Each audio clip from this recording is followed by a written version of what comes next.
కార్మికుల ఐక్యత, రేవంత్ రెడ్డి గారి నాయకత్వం, రేవంత్ రెడ్డి గారి నాయకత్వం. జై కాంగ్రెస్, జై కాంగ్రెస్. జిందాబాద్.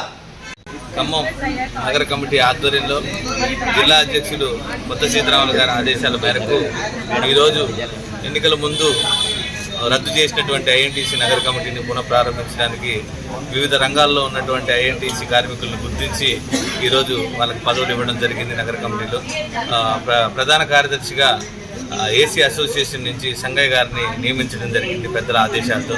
అలాగే వివిధ రంగాల్లో పనిచేస్తున్నటువంటి గూడ్ షెడ్ హమాలీగా పనిచేస్తున్నటువంటి సైద్ బాబుని వర్కింగ్ ప్రెసిడెంట్గా, ఆర్గనైజింగ్ సెక్రటరీగా మన గౌడ్ గారిని, అలాగే పర్వతనేని శ్రీనివాసరావు గారిని వర్కింగ్ ప్రెసిడెంట్గా నియమించి వారికి బాధ్యతలు అప్పచెప్పడం జరిగింది. అందరం ఈ ఐఎన్టీసీ నగర కమిటీ ఏదైతే ఉందో ఖమ్మంలో నగరంలో ఉన్నటువంటి అన్ని విభాగాల కార్మికుల ఐక్యంగా పనిచేయడానికి తుమ్మలనాగేశ్వరరావు గారి నాయకత్వంలో అందరం కూడా కలిసి పనిచేసి వారి హక్కులను, వారి ఉన్నటువంటి సమస్యలను కూడా మంత్రి గారి దగ్గరికి తీసుకెళ్లి వాటి సమస్యల కోసం పోరాడతామని చెప్పేసి ఈ సభాముఖంగా అందరికీ తెలియపరుస్తున్నారు.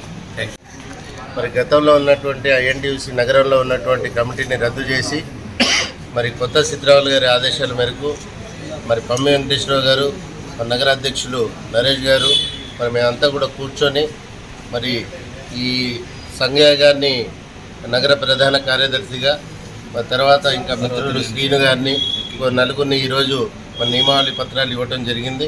ఇంకా భవిష్యత్తులో కూడా మంచిగా వర్క్ పనిచేస్తూ కార్మికుల సంక్షేమం కోసం పనిచేసేటటువంటి నాయకుల్ని గుర్తించి నగరంలో ఇంకా చాలా వరకు కమిటీలు వేసేది ఉంది.